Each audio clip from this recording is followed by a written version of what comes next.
Good morning दोस्तों, आपका स्वागत है मेरे चैनल शॉर्ट एंड पे। मेरा नाम किशन सा है। हम 8.1 के एनसीईआरटी के सारे क्वेश्चन कर चुके हैं। अब वीडियो में 8.2 एनसीईआरटी के जितने भी क्वेश्चन हैं उनको करेंगे। तो उसमें क्वेश्चन नंबर 1 ये लिखा हुआ है, इवैल्यूएट द फॉलोइंग। और यकीन मानो ये बहुत सिंपल क्वेश्चन है और एग्जाम में 1-2 नंबर के आते ही आते हैं, हर साल बहुत फ्रीक्वेंटली आते हैं। लेकिन क्या होता है कि ये क्वेश्चन भी हमसे गलत हो जाते हैं। क्यों? कैलकुलेशन मिस्टेक या वैल्यू भूल जाते हैं या सही से सोल्व नहीं कर पाते। तो वीडियो को आराम से पूरा देखना और बिल्कुल सिंपल तरीके से करेंगे और पूरा अच्छे से आंसर निकलेगा। तो क्या लिखा हुआ है, sin 60 cos 30 sin 30 cos 60। देखो क्या करेंगे, हमें पता है sin 60 की वैल्यू कितनी होती है, √3/2 इंटू cos 60 की वैल्यू कितनी होती है, ये भी √3/2 प्लस sin 30 कितना होता है 1/2 इंटू cos 30 कितना होता है 1/2। अब देखो √3 मिलके पूरा पूरा क्या हो जाएगा 3 और 2 और 2 मिलके 4 प्लस यहां से 1 × 1 1 और 2 × 2 4। तो हमें पता है जब भी डिनोमिनेटर सेम हो तो न्यूमरेटर में जैसे भी लिखे हैं सीधे सीधे प्लस या माइनस हो जाते हैं। तो क्या लिखूंगा मैं 3 + 1/4। तो क्या आ जाएगा आंसर 4/4। मतलब आंसर कितना आ गया, यहां से कट के 1। ये इसका आंसर है। ठीक है, पहले पार्ट का। अब दूसरा पार्ट देखते हैं। दूसरा पार्ट क्या लिखा हुआ है 2। तो इसको मैं यहां ऐसे लिख सकता हूं, ध्यान से देखो। इसको मैं ये लिख सकता हूं 2 10 45 का होल स्क्वायर। ये जब भी स्क्वायर इधर हो, इस पे नहीं, इस पे स्क्वायर हो, इसका मतलब पूरे का होल स्क्वायर प्लस cos 30 को ये लिख सकते हो, cos स्क्वायर 30 को ये लिख सकते हो cos 30 का होल स्क्वायर माइनस sin 60 का होल स्क्वायर। अब कुछ नहीं करना, वैल्यू रख दो।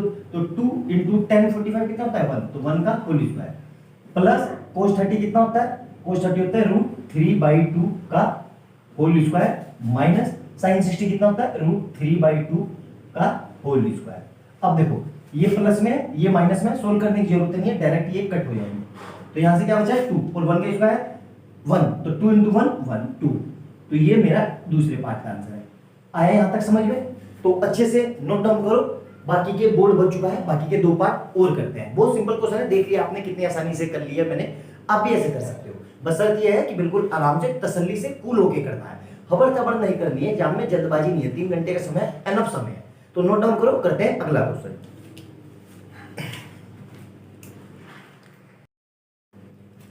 क्वेश्चन नंबर 1 के ही बाकी के 3 पार्ट ये। तो सी पार्ट देखेंगे। सी पार्ट क्या लिखा हुआ है, cos 45 sec 30 cosec 30।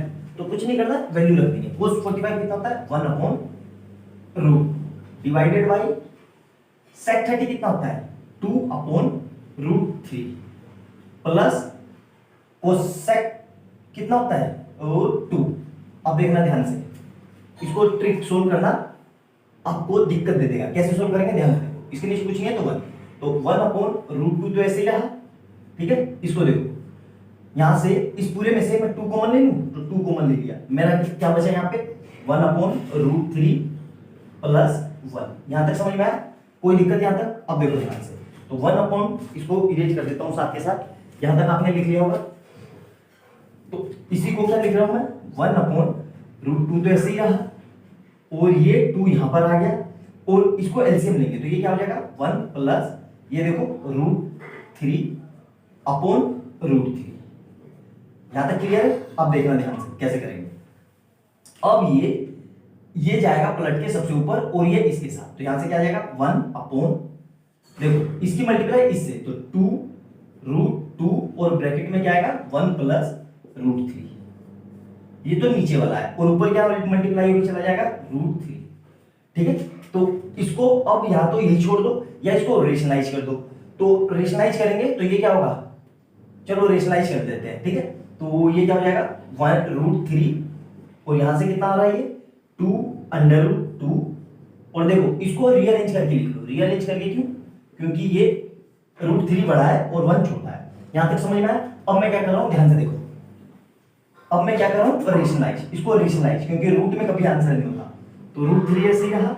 ये क्या रहा मेरे पास 2√2 और इधर क्या हो जाएगा देखो √3 - 1/√3 प्लस 1 इधर इंटू 1/√3 - 1। ठीक है, मतलब क्या किया मैंने, ध्यान से देखो। मैंने यहाँ पे रेशनलाइज कर दिया। रेशनलाइज कर दिया तो मतलब ये और ये मतलब इसका साइन बदल के ऊपर इसी से मल्टीप्लाई और इसी से डिवाइड। तो देखो अब क्या हो गया, ध्यान से देखो, तो ये इरेज कर देता हूं मैं सारा। तो √3 की √3 से मल्टीप्लाई तो क्या हो जाएगा ये, या फिर इसको ऐसे ही रख लो, तो चलो मल्टीप्लाई कर देते हैं। तो क्या हो जाएगा ये 3 माइनस √3 अपॉन में देखो यहाँ से 2√2 ऐसे ही रहा, 2√2 ऐसे ही रहा। अब इसको देखो a plus B a minus B, मतलब √3 का स्क्वायर माइनस 1 का स्क्वायर, तो सोल्व करके क्या आएगा, ये भी 2। तो डायरेक्ट इसका आंसर मैं लिख देता हूँ, चलो मैं पूरा लिख देता हूँ वरना आप लोग कंफ्यूज हो जाओगे। ये लिख दिया मैंने, ये समझ में आया। तो यहाँ से क्या आ जाएगा 3 माइनस √3 अपॉन 2√2, और यहाँ से कितना आएगा 3 का रूट, तो मतलब 3 बचेगा और 1, 3 में से बन गए 2, तो इंटू 2। अब इसकी मल्टीप्लाई कर दो तो क्या आंसर आ गया 3 माइनस √3 अपॉन 2 2 या 4√2। समझ में आया।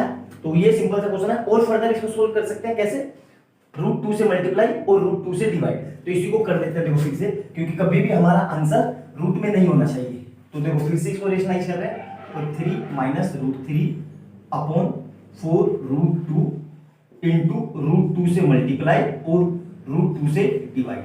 तो देखो क्या आ जाएगा, 3 की √2 से मल्टीप्लाई करें तो क्या आ जाएगा 3√2 माइनस √3 की रूट इससे तो √6 अपॉन नीचे कितना आ जाएगा √2 मिलके 2 और 2 4 जा 8। तो ये इसका फाइनल सही सा आंसर है। आया समझ में। तो देख लिया आपने कितना बढ़िया क्वेश्चन था, देखने में कितना सिंपल लग रहा था और कितना ट्रिकी था, कहां पे जाके इसका आंसर निकल रहा है। आया समझ में। अब अगला पार्ट देखते हैं ये वाला, ठीक है। तो क्या करना है, sin 30 कितना होता है 1/2 plus tan 45 1 minus cosec 30 cosec 60, ठीक है। ध्यान से, तो cosec 60 कितना होगा sin 60 का उल्टा। sin 60 कितना होता है √3/2, तो मतलब 2/√3, तो 2/√3 अपॉन में क्या आएगा पूरे में, देखो ध्यान से sec 30 कितना होता है cos 30 का उल्टा, और cos 30 कितना होता है √3/2, मतलब 2/√3, तो 2/√3 प्लस cos 60 कितना होता है 1/2, और tan 45 कितना होता है 1। तो यहां तक ये समझ में आया अच्छे से। तो देखो कहीं ना कहीं एक जैसी वैल्यू है ना, देखो ध्यान से। तो अब इसको सोल्व करते हैं, तो 2 और ये मिलके 2 आधा और 1 मिलके इसके नीचे कुछ नहीं है, तो ये 3/2 हो जाएगा। कितना हो जाएगा 3/2 माइनस 2√3, यहां तक समझ में आया। अपॉन में यहां पे भी देखो सेम वही, ये दोनों मिलके 2/√3 और आधा और 1 मिलके 3/2, यहां तक समझ में आया। अब देखो ध्यान से, तो ये कितना हो जाएगा, अब इसको मल्टीप्लाई इधर और इसी मल्टीप्लाई इधर और नीचे ये दोनों कैंसिल, तो 3 इंटू √3 माइनस 2 इंटू 2 अपॉन में क्या आ रहा है 2√3। ये सिर्फ ऊपर वाले का है। अब नीचे वाले का देखो, नीचे वाले का भी क्या होगा, यहां से देखो, तो इधर इसकी मल्टीप्लाई इसकी से और इसकी मल्टीप्लाई इससे, तो 2 इंटू 2 प्लस √3 इंटू √3 अपॉन में क्या आएगा 2√3। आया समझ में आता। अब देखो ध्यान से देखना बेटा, बहुत बढ़िया बढ़िया।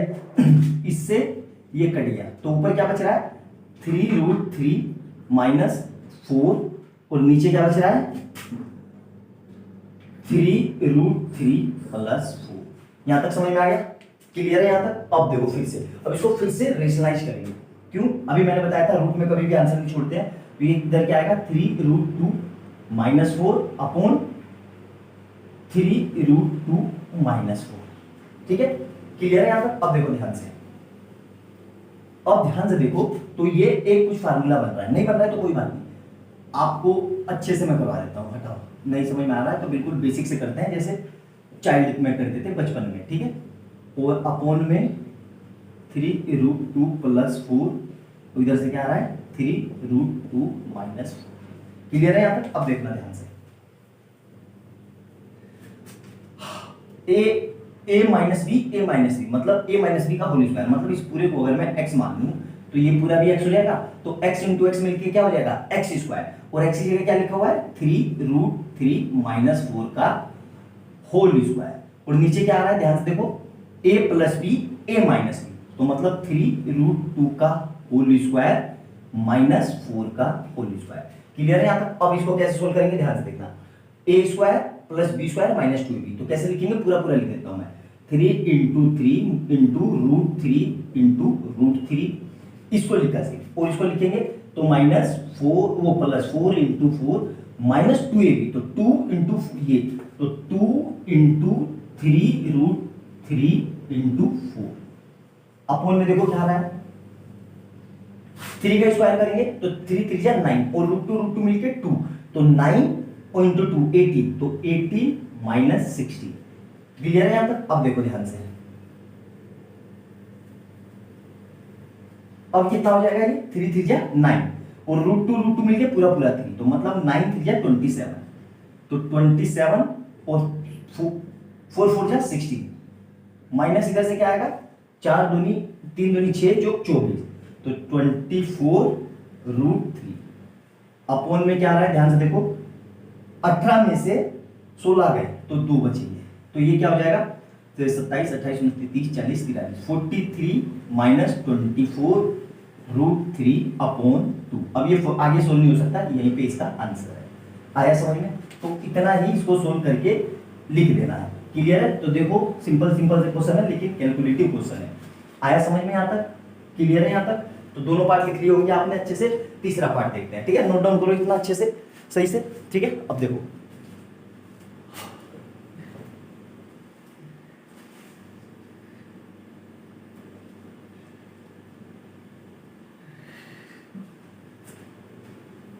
देखो तो उस पार्ट को उठा रहा हूं मैं तो यहां पे लिख दे रहा हूं 4 ऐसे ही रहा कोसेक 60 कितना होता है 1/2 और उसका स्क्वायर मतलब cos 60 मतलब 1/2 का होल स्क्वायर प्लस 4 × sec 30 कितना होता है cos 30 का उल्टा cos 30 कितना होता है 1/cos 30 होता है √3/2 तो कितना हो जाएगा 2/√3 मतलब 2/√3 का होल स्क्वायर माइनस tan 45 कितना होता है 1 तो मतलब 1 का होल स्क्वायर। यहां तक क्लियर है। अब नीचे देखो आप नीचे देखोगे कि नीचे कुछ वैल्यू रखने की जरूरत नहीं है। ये पूरा क्या बन गया sin square theta plus cos square theta general identity से कितनी वैल्यू होगा इसका 1 तो ये पूरा अगर थोड़ी देर के लिए इसको मैंने थीटा मान लिया और इसका भी थीटा मान लिया तो आइडेंटिटी पता है ना sin square theta plus cos square theta कितना होता है 1 तो उसको लिखने की जरूरत नहीं है डायरेक्ट आप एग्जाम में लिख सकते हो बस इसको सोल्व करना है। तो ये कितना आ जाएगा देखो 5 ऐसे ही रहा तो ये कितना आ जाएगा 1/4 प्लस इसको सोल्व करेंगे तो 2 2 जा 4 और 4 4 जा 60 तो 60 और √3 मिलके 3 और माइनस का 1 तो ये कितना हो जाएगा देखो 5/4 प्लस 60/3 -1 कैसे सोल्व करेंगे इसकी मल्टीप्लाई इधर इसकी मल्टीप्लाई इधर पहले इसको सोल्व कर ले क्रॉस मल्टीप्लाई तो 5 × 3 प्लस 16 × 4 अपोन में क्या आएगा 4 × 3 -1 इसको सोल्व करेंगे तो 5 दिया 15 प्लस 16 चौका 64 अपॉन 12 -1 तो कितना आएगा सोल्व करके तो 15 और ये 70 79 अपॉन 12 -1 अब इसके नीचे कुछ नहीं है तो 1 एलसीएम ले लिया फिर क्रॉस मल्टीप्लाई ये इधर तो 79 -12 अपॉन 12 तो कितना आंसर आ गया 67/12 आया समझ में यहाँ तक। तो देखने में कितने सिंपल से क्वेश्चन है ये लेकिन कितने अच्छे कैलकुलेशन करवाने हैं आपको समझ में आ गया होगा। तो वीडियो को अच्छे से देखना नोट डाउन करना ऐसा हो नहीं सकता कि समझ में ना आए बहुत आसानी से बहुत अच्छे से मैंने आपको समझाने की कोशिश करी है। मिलते हैं अगली वीडियो में बहुत अच्छे क्वेश्चन के साथ। बाय बाय दोस्तों।